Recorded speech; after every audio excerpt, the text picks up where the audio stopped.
పిల్లని చదివించిన చదువు చాలు, చెప్పించిన డిగ్రీ చాలు. అభిలాషకి తన తమ్ముడి నీడ పడక ముందే ఆ పిల్ల మీద ఎవరో ఒక అబ్బాయి మంచి పిల్లాడిని చూసి పెళ్లి చేసి పంపించేస్తే, ఏ ఉద్యోగం చేసుకునే పిల్లాడికో ఇచ్చి చేస్తే పిల్ల సుఖపడుద్దే.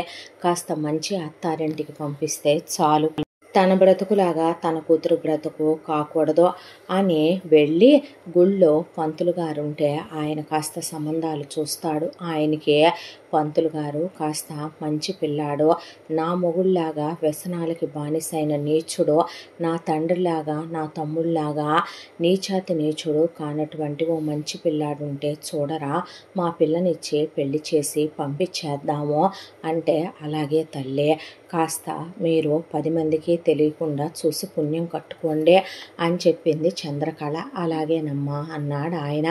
ఆ తర్వాత ఆయన ఒక సంబంధం చూశాడు. అబ్బాయి పేరు రవి. అబ్బాయి సిటీలో ఒక సాఫ్ట్వేర్ ఉద్యోగం చేసుకుంటున్నాడు. అబ్బాయి వాళ్ళ అమ్మా నాన్నలు అదే ఊళ్ళో ఉంటారు. కాకపోతే పిల్లాడిని మాత్రం చిన్నప్పటి నుంచి వాళ్ళు చదివించుకోవటం, దానికి తోడు పిల్లాడికి ఉద్యోగం రావటం, పిల్లాడు సిటీలోనే ఉండటం, వీళ్ళకి ఇక్కడ 10 ఎకరాల పొలం ఉంది. కాస్త తినాగొడవ బాగున్న ఫ్యామిలీ, కులం కూడా కలిసింది. దానికి తోడు అబ్బాయి మంచోడు, ఏ వ్యసనాలు లేవని పంతులు గారు చెప్పాడు. అయితే గుడికి రమ్మనమని చెప్పి చంద్రకళ అభిలాషను తీసుకొని గుడి దగ్గరికి వెళ్ళింది. వెళ్ళిన తర్వాత రవి వాళ్ళ అమ్మా నాన్న గుడి దగ్గరికి వచ్చారు. వచ్చిన తర్వాత పిల్లాడు, పిల్లాడిని పిల్ల చూసుకున్నారు. అబ్బాయి ఎంటెక్ దాకా చదువుకున్నాడు, పిల్ల డిగ్రీ దాకా చదువుకుందే. పిల్లాడు ఉద్యోగం చేసుకుంటున్నాడు. బాబు, రేపొద్దున అమ్మాయిని పెళ్లి చేసుకొని నువ్వు తీసుకెళ్ళిపోతే మళ్ళీ ఈ ఊరికి పొరపాటును కూడా నువ్వు రానివ్వకయ్యా, మేమే వెళ్ళి చూసొస్తామమ్మా. మాకు తెలుసు నువ్వెందుకు అమ్మాయిని ఇక్కడికి రానివద్దని చెప్తున్నావో. మీ నాన్న మీ తమ్ముడు కంటపడ్డ ఆడవాళ్ళ బతుకులు ఏమవుతాయో ఎరగని వాళ్ళం కాదుగా తల్లి మేము అన్నారు రవి వాళ్ళ అమ్మా నాన్న. ఆ తరువాత నేను కట్నకానుకలేమీ ఇచ్చుకోలేనండి అంటే, మాకు అసలు కట్నకానుకల మీద ఆశే లేదమ్మా, ఇదే గుళ్ళో పెళ్లి చేసి పిల్లని పిల్లాడికిచ్చి నువ్వు అప్పగింతలు ఇచ్చి పంపించేసే చాలు, వాడే తీసుకెళ్ళి కాపురం పెట్టుకుంటాడు. మేము అక్కడ పిల్లాడికి ఒక అపార్ట్మెంట్ పెళ్ళైన తర్వాత ఒక కారు కొనిద్దాం అనుకుంటున్నాం. వాడికి 1,00,000 రూపాయల దాకా జీతం వస్తుంది. రేపు మాపో పెరిగే జీతమే కానీ తగ్గే జీతం కాదు.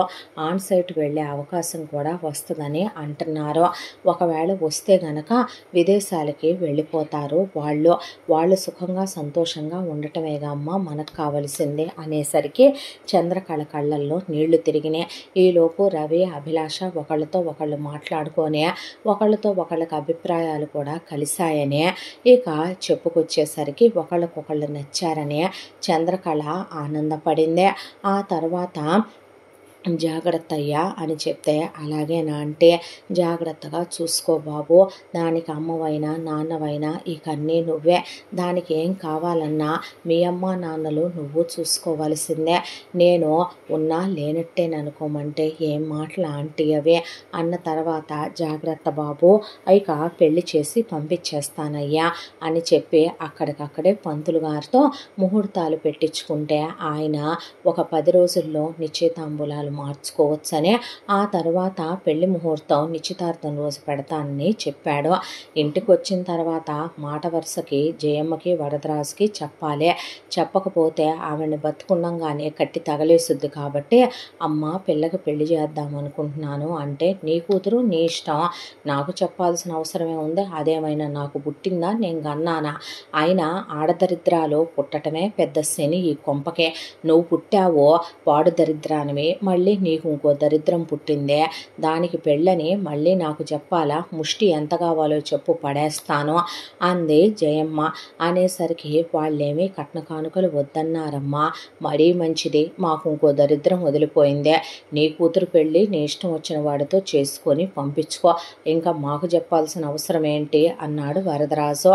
అన్న తర్వాత మరీ మంచిది అనుకొని చంద్రకళ చలపతికి చెప్పబోతే తాగిన మత్తులో పడిపోయి ఉన్నాడు. వీడికి చెప్పినా కుక్కకి చెప్పినా ఒకటే అనుకొని తెల్లారి నిద్రలేసిన తర్వాత చెప్పింది. ఏం చేద్దాం అయితే ఇప్పుడు ప్రతి ఒక్కళ్ళు పిల్లల్ని కనాలి. పెళ్లి చేసుకున్న పాపానికి కన్నాక వయసుకు వచ్చిన తర్వాత ఎవరితో ఒకదానికి ఎవడో ఒకటి కేసు కట్టి పెళ్లి చేసి పంపాలి. మా అమ్మ నాన్న నిన్ను నాకేసి కట్ల దరిద్రానికి ఏం చేయనైతే అనేశాడు చలపతి. ఆవిడకి ఏడవాలో నవ్వాలో అర్థం కాక మౌనం వహించేసింది. ఆ తర్వాత నిశ్చితాంబూలాలు తీసుకునే రోజున అమ్మ దగ్గర కాస్త డబ్బులు అడిగి తీసుకొని పెళ్లి కొడుకు వరకే బట్టలు తీసుకోమనమని పంతులు గారికి ఇచ్చి వాళ్ళకి డబ్బులు పంపించి తాంబూలాలు అవి తీసుకెళ్ళి మొగుడు ఉన్నా సచ్చినట్టే అనుకోండి, నాకు వాడు ఉన్న ఉపయోగం లేని బ్రతుకునాది అని చెప్పి ఆవిడే తాంబూలం పళ్ళాలు అందుకున్న తర్వాత ఇక పంతులు గారు నెల రోజుల్లో పెళ్లి ముహూర్తాలు పెట్టాడు. పెళ్లి ముహూర్తాలు పెట్టిన తర్వాత నేను సిటీకి వెళ్తానా అంటే వెళ్ళి మరి తనకి నాకు కావలసిన పెళ్లి బట్టలు నగలు అవి తీసుకోవాలి కదా అంటే అలాగేనయ్యా అన్నాక జాగ్రత్త అభిలాష అని చెప్పాడు. అలాగే రవి అందే. ఆ తర్వాత ఆ అబ్బాయి వెళ్ళిపోయాడు. వెళ్ళిపోయిన తర్వాత పిల్లని తీసుకొని ఇంటికి వచ్చేసింది చంద్రకళ. ఇంకో 10 రోజుల్లో పెళ్ళన్నదాకా పిల్లని అసలు బయటికే రానివ్వలేదు, బయట కంటే పండివ్వలేదు. వెళ్ళాక జాగ్రత్తగా నీ కాపురం నువ్వు దిద్దుకోమ్మా, నీ మొగుడుతో నువ్వు సఖ్యంగా ఉండో, నీకు పుట్టిల్లు లేదో, ఏ కష్టం వచ్చినా నిష్ఠూరం వచ్చినా నీ అత్తగారు వాళ్ళే నీకు అన్నీ అని ఈ 20 రోజులుగా పిల్లకి చెప్పుకుంటూ వచ్చి నీకు వంట పని నేర్పా, ఇంటి పని నేర్పా. ఆ తర్వాత ఖాళీగా ఉండబాకు, డిగ్రీ దాకా చదువుకున్నావు, అబ్బాయికి నేను చెప్పా పీజీ చదివిస్తానన్నాడు. ఒకవేళ విదేశాలు వెళ్ళే అవకాశమే వచ్చినా కూడా నువ్వు అక్కడ కూడా ఖాళీగా ఉండమాకమ్మా అని చెప్పుకొస్తే సరేనంది పిల్ల. అన్న తర్వాత ఉన్నంతలోనే జయమ్మ దగ్గర 4 రూపాయలు తీసుకొని పిల్లకి వేసుకోవటానికి ఒక 1/2 డజన్ డ్రెస్సులు, అలాగే ఒక 4 పట్టు చీరలు, దాంతోపాటు 1 డజన్ మామూలు చీరలు తీసుకొని ఆవిడకి మిషన్ వచ్చు కాబట్టి ఫాల్స్ వేసుకొని జాకెట్లు కుట్టుకొని పిల్లకి ఒక సన్నపాటి గొలుసు, 4 గాజులు, ఒక చిన్న హారం, ఒక నెక్లెస్ అలా తీసుకొని ఓ పక్కన పెట్టుంచింది. పిల్లకి పెళ్లిలో పెట్టి పంపిద్దామని. దానికి ఉంటాయిలే చేతికిచ్చి పంపించడానికని చెప్పి ఓ 2 లక్షల క్యాష్ పక్కన పెట్టుకొని ఉంచుకుంది ఆవిడ. ఆ తర్వాత ఒక రోజున చంద్రకళ వంటగదిలో అన్నం వండుతూ అన్నం వార్చుకుంటోంది. ఈలోపు అభిలాష స్నానానికి వెళ్ళొచ్చి ఇక ఆ అమ్మాయి లంగా జాకెట్టు వేసుకొని అప్పుడే ఓణి కట్టుకుంటోంది. అదే టైంకి గంగారాం జయమ్మ దగ్గరికి వచ్చి అమ్మ ఒకసారి ఇనపెట్టే తాళాలు ఇటివ్వు అంటే, ఇందాక నేను తాళాలు మీ అక్కయ్య అడిగిందని మీ నాన్న ఏదో పత్రాలు కావాలన్నాడని వెళ్ళి తీసుకురమ్మన్నాన్రా, దాని దగ్గరే ఉన్నట్టున్నాయే, వెళ్ళి అడిగి తీసుకోపో అని చెప్పింది. అక్క అక్క అనుకుంటూ వస్తే ఆ అన్నం వారుస్తున్నాన్రా వస్తున్నాను అనే చంద్రకళ అనేలోపు గంగారాం చంద్రకళ గదిలోకి ఎప్పుడూ వెళ్ళందే కేకలేసుకుంటూ గదిలోకి వెళ్ళి తలుపు తోసేసరికి ఎదురుగా అభిలాష. చాలా అందంగా ఉంది ఆ అమ్మాయి, దానికి తోడు వయసులో ఉందే. అప్పటి వరకు ఎప్పుడూ మేనగోడల్ని చూడకపోవటం ఒకటే, దానికి తోడు ఆ అమ్మాయి అందచందాలు, ఆ అమ్మాయి లంగా జాకెట్ మీద ఉండటం, దానికి తోడు తలస్నానం చేసి రావటమో ఏమో కానీ కామాంధులకి కామంతో కళ్ళు మూసుకుపోయిన నీచమైన వెధవలకి ఆడవాళ్ళు నిండుగా బట్టలు కట్టుకున్నా వాళ్ళు వివస్త్రలుగా ఉన్నా ఒకేలా కనపడి సస్తారన్నట్టు నువ్వేంటే ఇంత అందంగా ఉన్నావని వెళ్ళి ఆ అమ్మాయి మీద పడి తలుపులేసేసి ఆ అమ్మాయిని బలవంతం చేయటానికి ఉపక్రమించాడు గంగారాం. అమ్మా అమ్మా అమ్మా అని అభిలాష పెద్ద పెద్దగా కేకలేస్తుంటే చంద్రకళ చేతి నిండా గంజి పడిపోయి అన్నం కుండ కాళ్ళ నిండా పడిపోయినా వదిలేసింది కిందకే. ఒరేయ్ ఒరేయ్, నేను నీ అక్కనరా, అది నీ మేనగోడలరా, తప్పురా, పాపంరా, నీ కాళ్ళు పట్టుకుంటాన్రా అని ఆవిడ ఒకవైపున బ్రతిమలాడుతూ ఆ అమ్మాయి ఒకవైపున పెనుగులాడుతూ బయటికి వెళ్ళి, ఒరేయ్ నీచుడా, అది నీ కూతుర్రా, వాడు దాని జీవితాన్ని చెరిచి నాశనం చేయబోతున్నాడురా, ఒరేయ్ చలపతి రారా బిడ్డను కాపాడురా అంటే, పో అవతలకి అని తాగి పడిపోయాడు చలపతి. నాన్న నీ కాళ్ళు పట్టుకుంటాను నాన్న, అది నీ మనవరాలు నాన్న, నీకు దండం పెడతాను నాన్న, పరాయోడు ముట్టుకున్నాడా ఏంటే అంత గిలగిల్లాడిపోతున్నావు, అంత విలవిల్లాడిపోయి అంత గింజుకొని వస్తున్నావు మేనమానమేగా అని కాలుతో తన్నాడు తండ్రే. అమ్మ నీ కాళ్ళు పట్టుకొని నీకు దండం పెడతానే, అది నీ మనవరాలే, ఏం చేద్దాం అయితే అంటూ ఉండగానే ఆమె తలుపులు బాది చేతి గాజులన్నీ పగిలిపోయి అక్కడే ఒక గడ్డ పొలుగుంటే అది పెట్టి తలుపు పగలగొట్టేసి ఆ తరువాత లోపలికి వెళ్ళేసరికి అభిలాషని ఆల్మోస్ట్ రేప్ చేయడానికి సన్నద్ధం అయిపోయాడు గంగారాం. దాంతో తమ్ముడిని పట్టుకొని వెనక్కి తోసేసి గడ్డ పొలుగు తీసుకొని నుంచుంది చంద్రకళ. పిల్ల తల్లి వెనక్కి వెళ్ళి చిగురుటాకులా వణికిపోవటం మొదలుపెట్టింది. ఒరే మృగానివా పశువ్వా నువ్వు, అది నీ మేనగోడలరా, పరాయి ఆడదైనట్టు ఎంతమంది ఆడవాళ్ళ ఉసుర్లు పోసుకుంటారా ఈ కొంపలో మనుషులు, మీకేమైనా పొయ్యే కాలం వచ్చిందా, దానికి పెళ్లి కుదిరిందే, నిశ్చితాంబూలాలు కూడా మార్చుకున్నాను, రేపో మాపో పెళ్లి చేసే ఈ ఊరికి మీకు దూరంగా పంపించేస్తాను, మళ్ళీ ఇంటి సాయిలకు కూడా రాదదే, నీకు దండం పెడతాను, వెళ్ళిపోరా పశువా ఇక్కడి నుంచి అనేసరికి అమ్మా ఇది ఎగస్ట్రాలు వాగుతుంది నీ కూతురు, నాకు దీని కూతురు నచ్చింది, నాకు అది కావాలి, నా పక్క మీద అది ప్రతిరోజు నా కింద నలగాలి, ఏం చేస్తావో నీ ఇష్టం అనేశాడు గంగారాం. అనేపాటికి జయమ్మ ఏముంది అంటానికే, పెళ్ళి లేదు గిళ్ళి లేదు, నిశ్చితార్థం లేదు గిచ్చితార్థం లేదు, ఎవరో ఒకళ్ళకి ఇచ్చి వాడిని పెళ్లి చేయాలిగా, నిజమేగా వాడు పెళ్లి వయసుకు వచ్చాడు కదా, అదేదో వాళ్ళని వెళ్ళని ఇచ్చి చేయటం ఎందుకో, నీ కూతురికే ఇచ్చి చేస్తాను, ఈ ఆస్తి అంతా రేపైనా వాడికో 10 మందిని కని అదే అనుభవించుద్దే, వాడిని సుఖపెట్టుద్ది, వాడిచ్చే సుఖాన్ని ప్రతిరోజు రాత్రి అనుభవించి సుఖపడుద్దే, ఏమైంది నా మనవరాలే నా ఇంటికి కోడలవుద్ది అనేపాటికి నేను ఒప్పుకోను అంది చంద్రకళ. చంద్రకళను పడేసి వరదరాజు జయమ్మ గంగారాం చావగొట్టేశారు. ఆ అమ్మాయి అడ్డం పడి మీ కాళ్ళు పట్టుకుంటాను మా అమ్మను కొట్టొద్దంటే ఆ పిల్లని కూడా చితక్ కొట్టేశారు. ఆ తర్వాత ఆ నోట ఈ నోట ఆ విషయం పెళ్లి కొడుకు వాళ్ళ అమ్మ నాన్నలకి తెలిసింది పూజారి గారి వల్ల.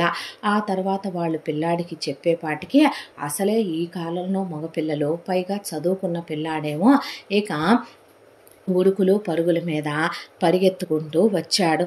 నాతో నిశ్చితార్థమయ్యి నేను పెళ్లి చేసుకోబోయే అమ్మాయిని నీ కొడుక్కిచ్చి పెళ్లి చేయటం ఏంటి జయమ్మ, ఒళ్ళు బలిసిందా, కొట్టానంటే దవడ పగిలిపోద్ది, పెద్ద చిన్న కూడా చూసుకోనన్నాడు ఆ అబ్బాయి. పోన్లే ఈ ఊళ్ళో మీసమున్న ఏ మగాడు దీనికి ఎదురు చెప్పలేకపోయినా ఆ అబ్బాయి అయినా కాపాడుతాడేమో కూతుర్నని 1000 కళ్ళతో చంద్రకళ ఎదురు చూస్తుంటే ఈలోపు గంగారాం ఆ అబ్బాయిని ఎగిరి గుండెల మీద తన్నాడు. ఆ అబ్బాయి నిలువున కుప్పకూలిపోతే అక్కడున్న మనుషుల చేత చెట్టు కట్టేయించి ఆ అబ్బాయిని చావగొట్టించి ఆ అబ్బాయికి ఒక 5-6 ఎముకలు విరగ్గొట్టించి తీసుకెళ్ళి గోడంలో పడేయించింది ఆ అబ్బాయిని జయమ్మ. వాళ్ళ అమ్మ నాన్న వచ్చి అమ్మ జయమ్మ గారు నీ కాళ్ళు పట్టుకుంటాము, వరదరాజు గారు మీకు దండం పెడతాం, మాకు వాడు ఒక్కగానొక్క బిడ్డ, 5గురు పిల్లలు పోయిన తర్వాత బతికాడు వాడు లేకపోతే మేము ప్రాణాలతో బ్రతకలేము అనేపాటికి మీ ఇల్లు పొలం మీకున్న స్థలం గొడ్డు గోద నేనే కొంటాను, మూసుకొని నేను ఇచ్చినంత తీసుకొని మీ కొడుకుని తీసుకొని మీరు వెళ్ళిపోవాలి, నా మనవరాలకి నా కొడుక్కి పెళ్లి నిశ్చయించాక నీ కొడుక్కి ఎంత ఒళ్ళు బలవకపోతే పొగరెక్కి కొవ్వు పట్టకపోతే వాడు నాకే ఎదురు చెప్తాడేమే, బతికున్నంతకాలం నిన్ను నా మొగుడు గదిలోకి రోజు వేస కింద పంపిస్తూ నీ మొగుడిని పాలేరుగాడి కింద ఉంచి నీ కొడుకు ఒక కాలో చెయ్యో తీసేసి ఇక్కడే కుంటి కులాసంగాన్ని చేసే ఉంచమంటావా చెప్పు అనేపాటికి వద్దమ్మా, మాకున్న ఒక్కగానొక్క బిడ్డని మాకు అప్పగించి మా పిల్లాన్ని మాతో పంపించేసే తల్లి, ఎంతో కొంత ముందు మా రూపాయి మాకు పాడేయమ్మా, మేము వెళ్ళిపోతాము అని వాళ్ళు కాళ్ళ మీద పడ్డారు. లెక్క చూసి వాళ్ళ మొహాన డబ్బులు పడేసి వాళ్ళ కొడుకుని అప్పచెబితే ఆల్మోస్ట్ ఆ అబ్బాయి కోమాకి చావుకి బతుక్కి మధ్యలో ఉన్నాడు. వాళ్ళ కొడుకుని తీసుకొని ఒక అంబులెన్స్ మాట్లాడుకొని వాళ్ళ ఊరు నుంచి పెట్టాబేడా సర్దుకొని వెళ్ళిపోయారు. ఆ తరువాత చంద్రకళ ఒంటి దెబ్బలు తగ్గి నార్మల్ మనిషి అవటానికి చంద్రకళకి వారం రోజులు పట్టింది.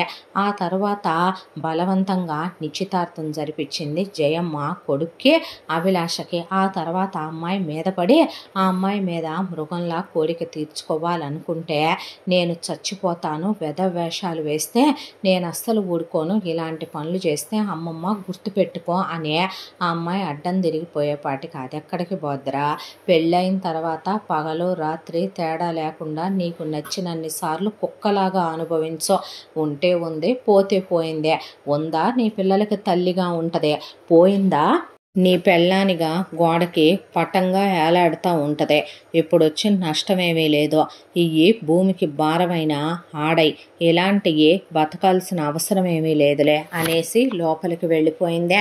ఆ తర్వాత పెళ్ళికి ముహూర్తాలు పెట్టిద్దామని పంతులు గారిని పిలిపించారు. పిలిపిస్తే ఆ పంతులు గారు వచ్చి వీళ్ళ జాతకాలు చూసి, నేను మొదటి నుంచి చెప్తూనే ఉన్నానమ్మా, అబ్బాయి జాతకంలో చాలా దోషాలున్నాయి, కళ్యాణ సమయంలో ఆ దోషాలన్నీ కూడా మీరు నివృత్తి చేయించకపోతే అడ్డం పడతాయి అని, ఇంతకాలంగా మీరు పట్టించుకోలేదు అని జాలిగా చూస్తున్న చంద్రకళ వైపు అలాగే అభిలాష వైపు చూసి ఆయన కళ్ళతోనే నేను చేయగలిగినంత సాయం చేస్తాను అని అడ్డం పడ్డాడు. అడ్డం పడే పాపం ఆయనే పెళ్లి ముహూర్తం కావాలనే కాస్త ఆలస్యంగా పెట్టాడు. ఆలస్యంగా పెట్టి ఈలోపు మీ అబ్బాయికి యజ్ఞాలు యాగాలు హోమాలు ఇవన్నీ చెయ్యాలి, ఏం చేసినా మనిషి బుద్ధి అనేది ఒకటి ఉంటుంది కదమ్మా, రావణాసురుణ్ణి దుర్యోధనుణ్ణి కీచుకుణ్ణి కంసుణ్ణి ఇలాంటి వాళ్ళందరినీ ఎవరు మార్చలేరు అన్నట్టుగా మీ అబ్బాయి వాళ్ళందరి జాతకాల్లో ఉన్నటువంటి ఫలితాలన్నీ వేసుకొని పుట్టాడు, వీలైనంత వరకే నివృత్తి చెయ్యాలి, లేదంటే గనక ఈ అబ్బాయికి ఈ జన్మే మిగలదేమో చూసుకోండి అని చెప్పాడు ఆయన. ఆయన చెప్పిన మాట నిజమే, మనిషి గుణగణాలను పట్టే మనిషి క్యారెక్టరు ఆధారపడి ఉంటుందని. ఇక గంగారాం బుద్ధి నీచమైందే, దానికి తగ్గట్టుగానే మనిషి నడవడిక కూడా ఆధారపడి ఉంటుంది. దుర్మార్గమైన నడవడిక కలిగి ఉండే వాళ్ళ జాతకాలు ఎలా మంచిగా ఉంటాయి, అంతా దాంట్లో చంద్రకళకి భయం పట్టుకుందే. ఒకవైపున యజ్ఞాలు జరుగుతున్నాయి, యాగాలు జరుగుతున్నాయి, హోమాలు జరుగుతున్నాయి, దాన ధర్మాలు జరుగుతున్నాయి, పూజా పునస్కారాలు జరుగుతున్నాయి. ఇక టైం ఉండే కొద్దే గడిచిపోతోంది. ఆవిడకి భయం వేస్తోంది, గుండెల్లో దడగా ఉంది. పిల్ల పురిట్లోనే పోయినా కూడా అసలు ఆవిడ గొడ్రాలు అయిపోయినా కూడా బాధపడి ఉండేది కాదేమో. రేపొద్దున ఈ కిరాతకుణ్ణి చేసుకుంటే నీ బ్రతుకు ఏమైపోద్ది తల్లి, ఎంతోమంది ఆడపిల్లల ఆక్రందనలు ఇంకా నాకు వినిపిస్తూనే ఉన్నాయి, ఈ ఇంటి గోడల్లో ఇటుకల్లో ఎంతోమంది చచ్చిన చావులు ఆ తోటలో నాకు కనపడుతూనే ఉంటాయి, రేపొద్దున నీ బ్రతుకు ఏమైపోద్దమ్మా, నువ్వు అసలు నాకు పుట్టకుండున్నా పోయేదేమో, నేను కనకుండున్నా పోయేదేమో, నేనే అబార్షన్ చేయించుకొని కడుపు తీయించుకున్నా పోయేదేమో, నిన్ను భూమి మీదకి తీసుకొచ్చే ఈ నరకాలన్నీ నేను చూడాలని రాశాడా ఆ పైవాడు నాకనే ఆవిడమని ఏడ్చే, పోనీ చచ్చిపోదామా అమ్మా అని అడిగింది పిల్ల. చావటానికా తల్లి బ్రతుకో అని ఆవిడ ఆలోచించి ఇక ఒక రోజున ఒక నిర్ణయం తీసుకుందే. ఇంటిళ్ళ పాది కలిసి పడుకొని నిద్రపోతున్నారు. ఇదే అదననుకోనే ఇన్ని సంవత్సరాలుగా కట్టుకున్న వాడితో నరకాలు పడిందే. అత్తమామలు ఎటు పోయారో, ఇక నా అనేవాళ్ళు ఏ చుట్టాలు పక్కాలు వీళ్ళ దెబ్బకి వెళ్ళినా ఒక్కళ్ళు కూడా ఉంచుకోరు, ఒక్క పూట కూడా. వీళ్ళ గురించి తెలిసిన ఎవ్వరూ ఆశ్రయం ఇవ్వరు. ఇప్పుడు ఎక్కడికి వెళ్ళాలి, ఏం చెయ్యాలి అలా అని ఈ ఇంట్లోనే ఉండే ఇక ఆవిడకి ఈ నరకాలు పడే ఓపిక, ఈ దెబ్బలు తినే ఓపిక, ఈ చాకిరి చేసే ఓపిక, ఈ హింసలు భరించే ఓపిక లేదు. పైగా వయసులో ఉన్న పిల్లను ఒక్కదాన్నే బయట ప్రపంచంలోకి లోకజ్ఞానం తెలియకుండా ఇంట్లో ఒక గది లేదంటే స్కూలు లేదంటే కాలేజీకి మాత్రమే వెళ్ళొచ్చిన పిల్లని బయట ప్రపంచంలోకి పంపించలేదో. ఎక్కడికన్నా ఘోరమైన రాబందులు గద్దలు బయట పశువులు తిరుగుతూ ఉంటాయి, మనుషులనే మానవ మృగాలు తిరుగుతూ ఉంటాయి.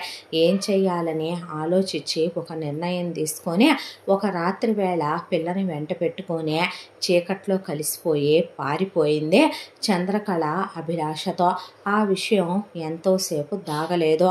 మధ్యలో ఒకటికి వెళ్ళటానికని లేచిన వరదరాజు కూతురు గది తలుపులు బార్లా తెరిచుంచటం, కూతురు మనవరాలు లేకపోవటంతో చూసి జయమ్మని లేపేసరికి ఒకవైపున గంగారాం జయమ్మ దగ్గర 100 మంది మనుషులు ఉండేసరికి వాళ్ళు కలిసి వెళ్ళి వెతకటం మొదలుపెట్టారు. దొరికిన ట్రైన్ ఎక్కి ముందు ఎలాగోలాగా ఒక ఊళ్ళో ఎక్కి ఇంకో ఊళ్ళో దిగారు. దిగిన తర్వాత ముందు ₹1 డబ్బులు కావాలి కదా. చంద్రకళ ఒంటి మీద ఒక 2 పేటల గొలుసు, అలాగే నల్లబూసలో ఒక అరడజను గాజులు ఉన్నాయి చేతికి. ముందు ఒక చోట ఇక వాళ్ళకి ఒక లేడీస్ హాస్టల్ కనపడితే ఆ లేడీస్ హాస్టల్ వార్డెన్ దగ్గరికి వెళ్ళి, అమ్మ ఇదిగో ఈ గాజు ఇస్తాను, కొన్నాళ్ళు మమ్మల్ని ఉండనివ్వు తల్లి అన్న తర్వాత, అలాగే ఉండండి అందావిడ. అని వాళ్ళకి మెస్ ఉంటుంది కాబట్టి ఆ మెస్సులోకి వెళ్ళి భోంచేయండి అని చెప్తే, కనీసం అంత ప్రయాణం చేసి కడుపు నిండా ఒక ముద్ద తిన్నది కూడా లేదు. అలా నోట్లో పెట్టుకోబోయే లోపు వీళ్ళు మనుషుల్ని తీసుకొని అలా రావటం గమనించి ఆ అన్నం అక్కడే వదిలేసి వెనకమాల నుంచి పారిపోయే వీధిని పడ్డారు. చివరికి రైల్వే టాయిలెట్స్లో, చివరికి బస్ స్టాండుల్లో, చివరికి పబ్లిక్ టాయిలెట్స్లో, బట్టల షాపుల్లో, చివరికి ఎక్కడ పడితే అక్కడే, చివరికి వీధిలో అడుక్కునే ముష్టి వాళ్ళ పక్కన. బ్రతుకు భయం మనిషిని ముందు వాళ్ళకి దొరుకుతామని కాదు, దొరికితే వాళ్ళు ప్రాణాలతో ఉంచరు. ఆల్మోస్ట్ వాళ్ళ చేతికి దొరికినా వీళ్ళు చచ్చిపోయినా ఒక్కటే. దాంతో పరిగెత్తి పరిగెత్తి పరిగెత్తి అన్నం నీళ్లు లేక అలిసిపోయి ఎక్కడికి వెళుతున్నారో, ఎంత దూరం వెళుతున్నారో తెలియకుండా ఏది దొరికితే అదెక్కి కాళ్ళు గడ్డాలు పట్టుకొని అలా పరిగెడుతూనే ఉన్నారు. వీళ్ళు పగలు రాత్రి అనే తేడా లేకుండా వాళ్ళ ఎమ్మడబడి తరుముతూనే ఉన్నారు. ఒకవైపున జయమ్మకి వచ్చేటప్పుడు ఊళ్ళో వాళ్ళంతా చేసిన అన్యాయాలు అరాచకాలు ఎక్కడికి పోతాయే, ఎంతమంది ఆడపిల్లల ఉసురు పోసుకొని ఉంటావే పాపిష్టిదానా, కనీసం నీ కూతురు బిడ్డ అయినా తప్పించుకొని నీ చెర నుంచి వెళ్ళిపోతే అదన్నా సుఖపడే నీ మీద గెలిసిందవుద్దులే అని అనేసరికి ఆ మాటకి ఇంకా రోషం పొడుచుకొచ్చే, ఇలాంటి ఎదవని చేసుకొని ఏం చెయ్యాలి, ఇలాంటి కిరాతకపు ఎదవని అనేసరికి ఆ విషయానికి అహం దెబ్బతిన్న గంగారాం ఇక తన కొడుకుని కాదందని మనవరాలు వరదరాజు, దాంతో చలపతిని వదిలేసి మరి వీళ్ళు ఎత్తుకులావటం మొదలుపెట్టారు. చలపతి అక్కడే తప్పతాగి తిని ఆ తోట దగ్గరే పడిపోయి పడుకున్నాడు తప్ప భార్య ఏమైంది బిడ్డ ఏమైంది అనేది చలపతి కనీసం పట్టించుకున్నది కూడా లేదు. అంతా దాంట్లో పరిగెత్తి పరిగెత్తి పరిగెత్తి ఒక దగ్గర వీళ్ళు దొరికిపోయారు గంగారాంకి. ఆ తర్వాత ఇక ఇంకా బతకనిస్తారా వీళ్ళు? దాంతో చంద్రకళని గంగారాం కొట్టిన దెబ్బలకి ఆవిడకి అసలు కంటి చూపు బ్లర్ అయిపోయి కళ్ళు కనపట్టం కూడా మానేసి తల పగిలిపోయి రక్తం కారిపోతూ జయమ్మ వరదరాజు ఆవిడ చేతులు కాళ్ళ మీద కాళ్ళేసి నుంచునేసరికి గొంతు మీద కాలేసి నుంచున్నాడు గంగారాం. మీ కాళ్ళు పట్టుకుంటాను, మీకు దండం పెడతాను, మా అమ్మని వదిలేయండి, ప్రాణాలతో నేను ఈ పెళ్లి చేసుకుంటాను, ఇష్టంగానే పెళ్లి చేసుకుంటాను, మీకు దండం పెడతాను, మీ కాళ్ళు పట్టుకొని వేడుకుంటున్నాను, మా అమ్మని వదిలేయండి, చచ్చిపోద్ది, మా అమ్మని చంపొద్దని ఆ అమ్మాయి బ్రతిమలాడేసరికి వదిలేరా, ఈడ్చుకొచ్చి కారులో పడేయండి దాన్ని దీన్ని అంది జయమ్మ. అన్న తర్వాత ఆవిడకి ఆల్మోస్ట్ 4-5 గంటల పాటు ఆ కొట్టిన దెబ్బలకి తల మీద కాళ్ళేసి తొక్కేసేసరికి గంగారాం అసలు కళ్ళు పూర్తిగా బ్లర్ అయిపోయి కంట్లో నుంచి కూడా బ్లడ్ గారిపోతూ ఆవిడకి అసలు కళ్ళు కనిపించలేదు. ఆ తర్వాత తీసుకొచ్చి ఇంట్లో విసిరేసి డాక్టర్ కబురు పెడితే డాక్టర్ వచ్చి ఒకవైపున ట్రీట్మెంట్ చేశాడు. ఆవిడకే చేసి ఆవిడ మంచంలో పడిపోయింది. కూతుర్ని తీసుకొని పారిపోతావంటే లేచిపోతావంటే అని ఇక ఆ అమ్మాయిని జీపు పైకెక్కిచ్చి ఈ ఊళ్ళో ఉన్న ఆడయ్యి మగయ్యి అది నన్ను వదిలిపెట్టి వెళ్ళిపోయిందని, స్వేచ్ఛాజీవిగా మారిందని, అది గెలిచిందని, నేను ఓడిపోయిందని అన్నారు కదరా, ఇదిగో పట్టుకొచ్చాననేసరికి ఊళ్ళో వాళ్ళు ఓడి దేవుడా మళ్ళీ దొరికిపోయారా తండ్రి అన్నట్టు వాళ్ళందరూ అలా జాలితో చూస్తూ ఉండగా ఆ అమ్మాయిని కొట్టుకుంటూ ఇంటికి తీసుకొచ్చాక, అసలు ఇదంతా నీ వల్ల వచ్చిందమ్మా, దీన్ని ముందే వాడేసుంటే కుక్కల్లే నా కాళ్ళు పట్టుకొని నా కాళ్ళ దగ్గరే పడుండేది. ఇదే దీన్ని ముట్టుకోలేదు కదా, దీన్ని శీలంతో ఉంచాను కదా, అందుకే దీనికి వెళ్ళిపోవాలనే ఆశ కలిగిందే,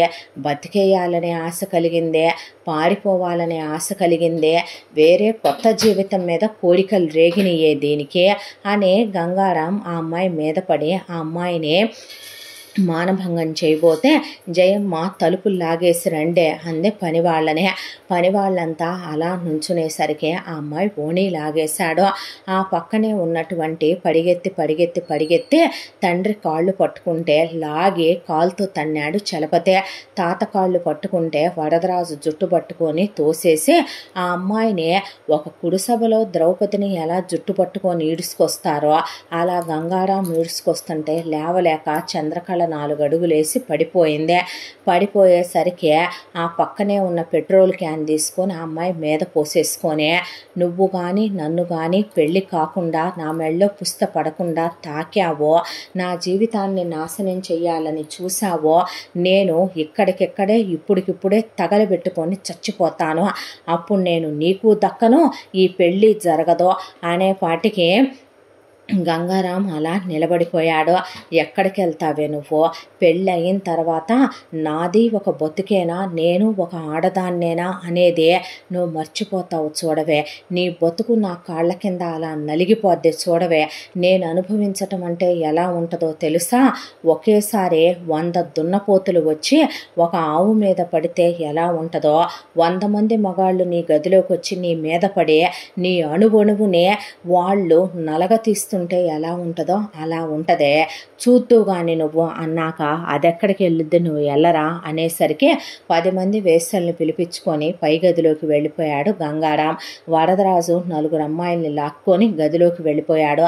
మనవరాల్ని లంగా మీద జాకెట్ మీద చూసినందుకే అంత మోజు వచ్చింది నీకు ఆడవాళ్ల మీద అని జయమ్మ నవ్వుకుంటూ కూర్చొని పనివాళ్లతో కాళ్ళు తెచ్చుకుంటూ అలా చక్కగా బ్రాందీ పోసుకొని గ్లాసులో తాగుతూ కాళ్ళు తెచ్చుకుంటూ చికెన్ లెగ్ పీసులు తింటూ కూర్చుందే. తప్పతాగి చలపతి పడిపోయాడు.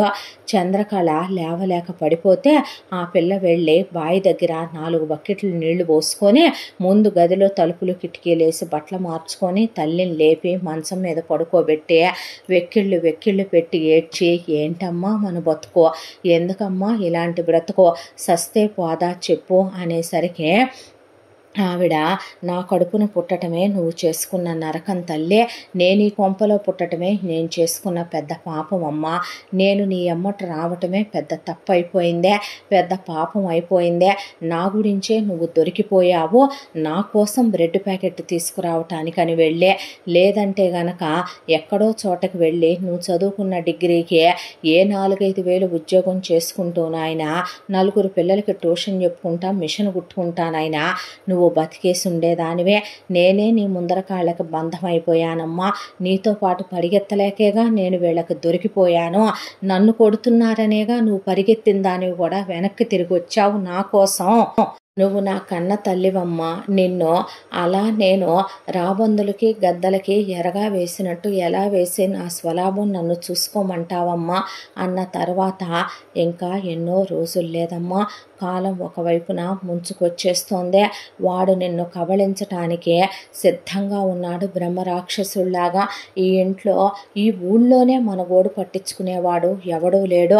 ఈసారి ఏదైతే అదైందే, నేను ఎలాగైనా సరే నిన్ను ఈ ఇంట్లో నుంచి తప్పిస్తాను, నువ్వు వెళ్ళిపోతల్లే, నువ్వు అవసరమైతే అసలు ఈ రాష్ట్రం కుదిరితే దేశమే దాటి వెళ్ళిపో, ఎలా వెళతావో ఎవరిని పట్టుకొని వెళతావో ఎలా బతుకుతావో నాకు తెలియదు, కాకపోతే నువ్వెక్కడ ఉన్నావనే నీ ఉనికి కూడా నాకు కూడా తెలియాల్సిన అవసరం లేదు. ఆ తర్వాత నా బతుకు ఏదైతే అదైందే, నేను పోయాననే అనుకో, అసలు నేను ఉన్నాననే అనుకోబాకు, కానీ నీ బ్రతుకు మాత్రం నువ్వు బుగ్గిపాలు కానివ్వకో, ఎక్కడో ఓ దగ్గరికి వెళ్ళి నీ బతుకు నువ్వు కష్టపడి బతుకో. నీ జీవితంలోకి నీ కరెక్ట్ అనిపించిన ఒక అబ్బాయి దొరికితే అన్ని విధాలుగా చూసుకొని నీ మనసుకు నచ్చే, నీ మనస్సాక్షి కరెక్ట్ అని చెప్పి ఆ దేవుడు నీ కోసం పంపించిన బంధం అతనేనని చెప్తే పెళ్లి చేసుకొని పిల్లా పాపలతో సుఖంగా ఉండో. ఈ అమ్మ గురించి కూడా ఆలోచించకో. నువ్వు ఇక్కడ ఉండే కొద్దీ నాకు భయం పెరిగిపోతుందే. నా కళ్ళెదురుగానే నీ జీవితం పతనమైపోయి నీ శవం మీద పడి నేను ఏడవలేను. నీ బిడ్డల్ని పెంచి రేపొద్దున వాళ్ళను కూడా చెరుస్తారమ్మా వీళ్ళు. నీకు ఆడపిల్లలు పుట్టినా నీకు మగపిల్లాడు పుడితే వాడు ఇంకో గంగారాంలా తయారవుతాడో. నువ్వు ఇక్కడ ఉండటానికి వీల్లేదు. నువ్వు ఇక్కడ ఉండి నువ్వు ఈ నరకాలు పడటానికి నేను ఒప్పుకోను అని ఆవిడ లేచి నుంచొని జుట్టు ముడేసుకుంది. ఒళ్ళంతా గాయాలే, నడవలేకపోతుంది. అయినా పర్వాలేదని ఒక వారం రోజులు సైలెంట్గా అన్నీ సద్దుమణగనిచ్చి నార్మల్ అయిపోయి కాస్త ఆవిడ గాయాలు తగ్గి మళ్ళీ వంట పనిలోకి దిగి వీళ్ళనికి వండి మేపటం మొదలుపెట్టింది. ఆ తర్వాత కూతుర్ని ఎప్పట్లానే గదిలోనే ఉంచుతుంది. పని వాళ్ళ చేత ఆ పని చేయండి ఈ పని చేయండి అని నార్మల్ అయిపోయినట్టుగా పనులు చేస్తూ ఇంకో వారం గడిపింది. ఏం చేస్తారు సచ్చినట్టు పడుండక అనే జయమ్మ, వరదరాజు, గంగారాం కాస్త రిలాక్స్ అయ్యారు. రిలాక్స్ అయిన తర్వాత ఒక రోజున అక్కడ ఉన్న పని వాళ్ళల్లో ఒక అమ్మాయిని ఎప్పుడో దాని 14 ఏళ్ల వయసులో వరదరాజు వాళ్ళు తీసుకొచ్చారు. ఆ పిల్లని తీసుకొచ్చి ఆ పిల్లని వరదరాజు చెరిచాడు. చెరిచిన తర్వాత వరదరాజు వల్ల ఆ పిల్లకి 10 సార్లు అబార్షన్ చేయించింది జయమ్మ. ఆ తర్వాత ఆ బాధను తట్టుకోలేక వాళ్ళ అమ్మ నాన్న పురుగుల మందు తాగి చచ్చిపోయారు. వాళ్ళ ఆస్తంతా జయమ్మే కాజేసిందే. అప్పటి నుంచి ఇప్పటి వరకు ఆ అమ్మాయి గంగారాం రమ్మన్నా గదిలోకి వెళ్ళాలి, వరదరాజు రమ్మన్నా గదిలోకి వెళ్ళాలి. ఆ అమ్మాయిని ఇంటి వేసిగా ఉంచి పగలంతా ఆ అమ్మాయితో పాచి పనులు చేయించుద్ది జయమ్మ. ఆ అమ్మాయిని ఇటు రమ్మనమని పిలిచింది చంద్రకళ.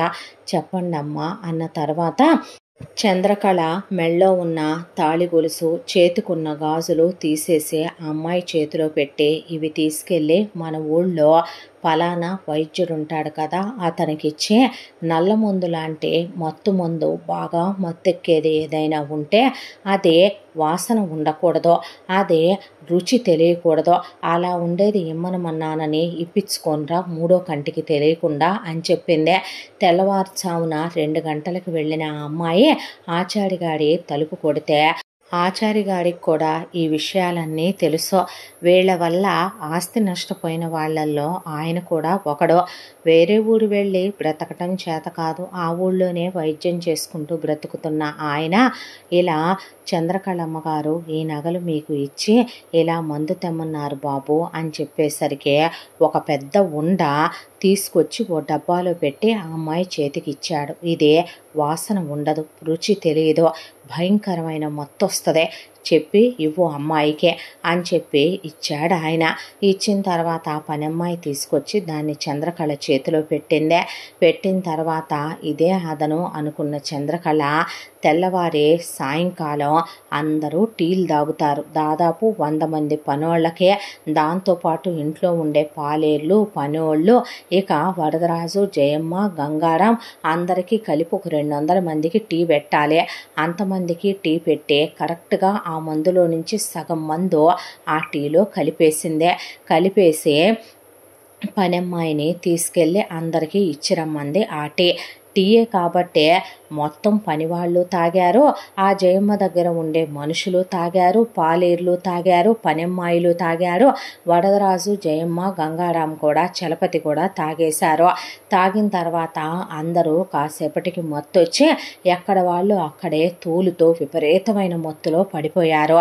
ఇదే అదననుకున్న చంద్రకళ ఆ పనమ్మాయిని కూడా అప్పుడే నువ్వు తాగబాకు అని చెప్పి ముందు అభిలాషకి ఒక బ్యాగ్ తీసుకొని ఆ బ్యాగ్లో 4 జతల బట్టలు కుక్కిందే. నీ పెళ్ళికని చేయించిన నగలమ్మ ఇవే, నీ పెళ్ళికని నేను దాచుంచిన 1 లక్ష రూపాయలు డబ్బులు ఇవే అని ఆ డబ్బులు అందులో పెట్టేసి సర్టిఫికెట్లో అందులో పెట్టి నువ్వు ఎక్కడికి వెళతావో, ఎలా బ్రతుకుతావో, ఏం చేస్తావో, నువ్వు ఎలాగైనా బతకాలి, ఈ అమ్మ కోసం బతకాలి, చావకూడదు, చావటం ప్రతి సమస్యకి పరిష్కారం కాదు, ఇలాంటి కాలకూట విషయాన్ని చిమ్మే సర్పాలు అడుగడుగునా అణువణువునా ఉంటాయి, జాగ్రత్త. ఎవరికి నిజం చెప్పకు, నువ్వు ఎవరనేది చెప్పకు, నీ ఉనికి తెలియనివ్వకు, అసలు నీ అస్తిత్వాన్ని తెలియనివ్వకు, నువ్వు అనాథనని చెప్పు, నీకెవరూ లేరని చెప్పు, నాతో సహా అందరూ పోయారని చెప్పు, ఎక్కడో ఓ చోట నువ్వు డిగ్రీ చదువుకున్నావు కాబట్టి రాష్ట్రాలే దాటి వెళ్ళిపోయే అక్కడ ఒక ఉద్యోగం చూసుకొని నీ బతికేదో నువ్వు బతుకమ్మా. ఇహ నుంచి నువ్వు ఈ ఊరు రావాలని కానీ నా గురించి తెలుసుకోవాలని కానీ ప్రయత్నాలు కూడా చేయమాకు. ఆ తర్వాత నువ్వు నీకు నచ్చిన అబ్బాయిని చూసి పెళ్లి చేసుకొని పిల్లల్ని కానీ పచ్చగా ఉండో. నువ్వు ఒక 20 సంవత్సరాల పాటు నీ ఉనికి కూడా ఎవరికీ తెలియనివ్వద్దు, వెళ్ళిపో తల్లే అని చెప్పే కూతుర్ని వెంట పెట్టుకొని పనమ్మాయిని వెంట పెట్టుకొని అలా షాల్ కప్పుకొని ఆ చీకట్లో కలిసిపోయి రైల్వే స్టేషన్ దగ్గరికి వచ్చేపాటికి స్టేషన్ మాస్టర్ గారు, ఏంటి చంద్రకళమ్మ ఇలా వచ్చావంటే, జరిగింది తెలుసమ్మా నాకు అన్నాడు ఆయన. అమ్మాయిని పంపించేస్తున్నాను స్టేషన్ మాస్టర్ గారు అని చెప్తే, ఒక్క నిమిషం, ఇప్పుడు మెయిల్ రాబోతోందమ్మా, ఈ మెయిల్ లాస్ట్ స్టేషను ఇవాళకి 4 రోజుల తర్వాత ఒక పెద్ద మహానగరంలో ఆగుద్దే, నువ్వు అక్కడికి వెళ్ళిపోతల్లే, నువ్వు మామూలుగా జనరల్ బోగీల్లో ఎక్కొద్దు అని ఆయన సొంత డబ్బులు పెట్టి వెళ్ళి ఒక టికెట్ తీసుకొచ్చి ఎక్కడైతే ఖాళీ ఉందో చూసి ఒక కూప్లో ఒక బర్త్ బుక్ చేసి ఆ అమ్మాయిని ఎక్కిచ్చేసేసి నేను పంపిస్తాను, నువ్వు వెళ్ళిపోమ్మా అని చెప్పాడు చంద్రకళకి. ఆయన కాళ్ళు పట్టుకోబోతే, ఎందుకు తల్లి, నాకు ఆడపిల్లలు ఉన్నారమ్మా, నేను మీ ఇంట్లో ఉన్నటువంటి మృగాల వల్ల నేను నష్టపోయిన వాడినేగా అమ్మా అని చెప్పాడు ఆయన. ఆ తర్వాత అక్కడి నుంచి చంద్రకళ పనమ్మాయిని తీసుకొని వచ్చేసి చంద్రకళ పనమ్మాయి కూడా చెరో గుక్కెట్ టీ తాగి వీళ్ళు కూడా మత్తులో పడిపోయారు. పడిపోయిన తర్వాత స్టేషన్ మాస్టర్ గారు మెయిల్ రాగానే ముందు ఆ అమ్మాయికి తను ఆల్రెడీ టికెట్ తీసుకున్నాడు కాబట్టి ఎక్కించి కూపులో కూర్చోబెట్టి ఇక ఆ డోర్ వేసేసి జాగ్రత్త అమ్మా అని చెప్పి అలాగేనండి అన్న తర్వాత ఆయన దిగేసిన తర్వాత ముందు ట్రైన్ మూవ్ అయిపోయి అలా ఆ అమ్మాయి బయలుదేరిపోయింది. కిరాతకుల బారి నుండి కనీసం ఒక లేగదోడనైనా నేను తప్పించగలిగాను, ఒక లేడి పిల్లైనా ఆ నీచుడు ఆ కామాంధుడే ఎర నుంచి నేను తప్పించాను అనుకుంటున్నాను. అమ్మా ఆదిశక్తి, తండ్రి ముక్కోటి దేవతల్లారా మీరనే వాళ్ళే ఉంటే గనక ఆ పిల్లని వీడు ఏనాటికి తాకకూడదు, వీళ్ళు చేసిన మహాపాపాలకి అంతకంతా అనుభవించాలి. కత్తనేది గొడ్డలనేది ఒకటి లేదులే, కానీ ఉంటే ఆ చంద్రకళమ్మే ఆ శక్తిని విస్తే నడికెద్దునేమో వీళ్ళనే. ఈ ఊళ్ళో జనాలందరూ కూడా చావచచ్చి బ్రతుకుతున్నాం తల్లే, ఆ పిల్లని ఎలాగైనా సరే ఒక మంచి చోటికి చేర్చమ్మా అని ఆయన దండం పెట్టుకొని అలా స్టేషన్లో నిలబడి ఆ ట్రైన్ అలా కదులుతూ వెళ్ళిపోయింది. ఆ తరువాత ఇక చంద్రకళ ఇంటికి వెళ్ళిపోయింది కాబట్టి తెల్లాడిందాకా ఇంట్లో వాళ్ళెవ్వరూ నిద్రలో నుంచి లేవలేదు. అసలు ముందు వరదరాజు, జయమ్మ, గంగారాం, చలపతి, ఇంట్లో ఉన్న పనివాళ్ళు, మిగతా వాళ్ళంతా నిద్రలేశారు. కానీ ఇక్కడ చంద్రకళ ఆ పంపించిన పనమ్మాయి వీళ్ళిద్దరూ నిద్రలో నుంచి లేవలేదు. చూస్తే ఇంట్లో అభిలాష ఎక్కడా కనపడకపోయేసరికి చంద్రకళని కొట్టి మీద నీళ్లు కొట్టి నిద్ర లేపేయించింది జయమ్మ.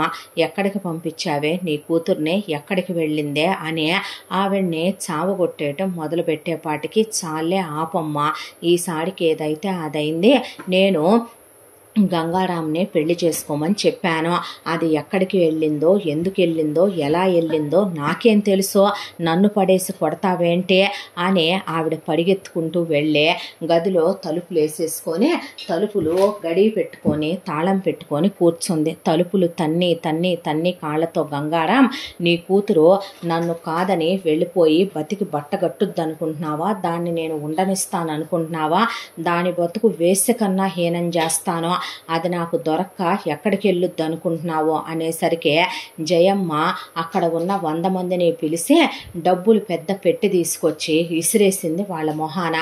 ఊరూరు అణువణువు అది ఎక్కడికి తప్పించుకోవటానికి వీలు లేదో, సిటీ అని పల్లెటూరు అని తేడా లేకుండా రే ప్రతి ఊరు దానికోసం మీరు వెతుక్కుంటూ వెళ్ళండి, అది ఎక్కడ ఉందో దాని ఆచూకీ తెలిస్తే దాన్ని జుట్టు పట్టుకొని ఈడ్చుకొని తీసుకురండిరా అది దొరికి తీరాలి, అర్థమైందా అనే మనుషుల్ని నలుదిక్కులకి పంపించేసింది జయమ్మ. ఆ తర్వాత చలపతిని చితగ్గొట్టేశాడు వరదరాజు. కూతురు ఎటుపోతుందో చూసుకునే పని లేదంట్రా, తాగుబోతు ఎదవా అని గంగారాం కూడా ఎగిరెగిరి తన్నాడు. ఆ తర్వాత ఒకవైపున పోలీసులకు కూడా చెప్పి వెతకమంటే అలాగేనని చెప్పి వాళ్ళు వెతకటం మొదలుపెట్టారు. ఇలా ఎవరి దారిన వాళ్ళు వెతుకుతూ ఉండగా చంద్రకళ మాత్రం, భగవంతుడా నువ్వు అనేవాడివే ఉంటే ఎట్టి పరిస్థితుల్లో నా కూతురు వీళ్ళ కంట పడకూడదు, నా కూతురు వీళ్ళకి కనిపించకూడదు. ఆల్రెడీ ఇప్పటికే 24 గంటలు దాటిపోయిందే. ఆయన చెప్పిన లెక్క ప్రకారం నా కూతురు కొన్ని రాష్ట్రాలే దాటి వెళ్ళిపోయి ఉంటుంది. ఎలాగైనా ఏం చేస్తావో ఏంటో తండ్రి, దాన్ని ఒక మంచివాడే అండకి చేర్చో, అదే పచ్చగా ఉండాలి తండ్రి, 10 కాలాల పాటు నీ దీవెనలు ఎప్పుడు దాంతోనే ఉంచయ్యా అని ఆవిడ గదిలో తలుపులేసేసుకుంటే ఆ పనమ్మాయి వీళ్ళకి తెలియకుండా దొంగచాటుగా ఆవిడకి భోజనం తీసుకొచ్చిస్తూ ఆవిడ ఆ గదిలోనే ఉండి బయటికి రాకుండా భోజనం తింటూ వీళ్ళు బూతులు తిడుతున్నా, తలుపులు బద్దలు కొడుతున్నా, తలుపులు తీయకుండా ఆ దెబ్బలు పడలేక ఆవిడ మాత్రం ఇక ఆ గదిలోనే ఉండిపోయిందే. ఆ తరువాత ఇక వీళ్ళ వెతుకులాట మాత్రం ఇలా సాగిపోతూనే ఉంది.